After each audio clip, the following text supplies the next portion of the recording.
when you are feeling tired, don't study.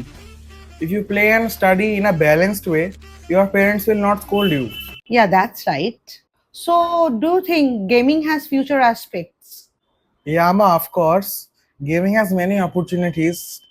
Even now, every country has a national team in every game.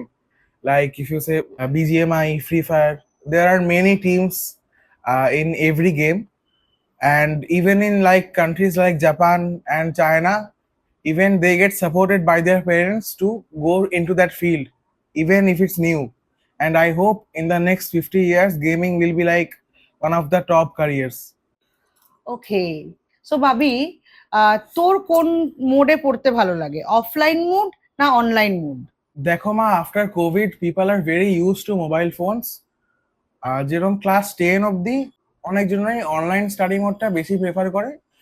There are some wonderful teachers also those who teach in online mode, and I also used to study from them.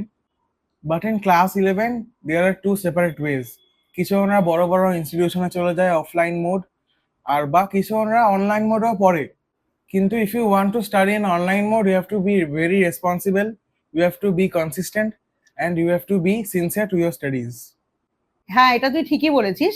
কেন, অনলাইনে আমি যেরকম তোকে দেখি, অনেক সময় কি হয়, তুই লাইভ ক্লাসগুলো অ্যাটেন্ড করতে পারিস না, তখন তোকে রেকর্ডেড দেখতে হয়।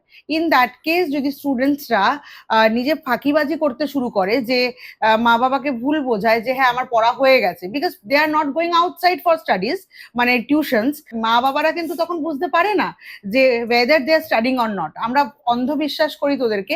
ইন দ্যাট কেস যদি রেসপন্সিবিলিটি যে স্টুডেন্টসদের নিজেদের না থাকে, তাদের পক্ষে একটু অনলাইন ক্লাসটা আমার মনে হয় একটু ডিফিকাল্ট। হ্যাঁ, মানে অনলাইন ক্লাসে হচ্ছে ডেডিকেশনটা মাস্ট, আর নিজেকে নিজে গাইড করতে হবে। এই পোটেনশিয়ালিটিটা যাদের না থাকে, আই ডোন্ট থিঙ্ক তাদের অনলাইন ক্লাসটা অপ্ট করা উচিত। আচ্ছা ভাবি, what do you want to say about friendship? ma, though I am introvert,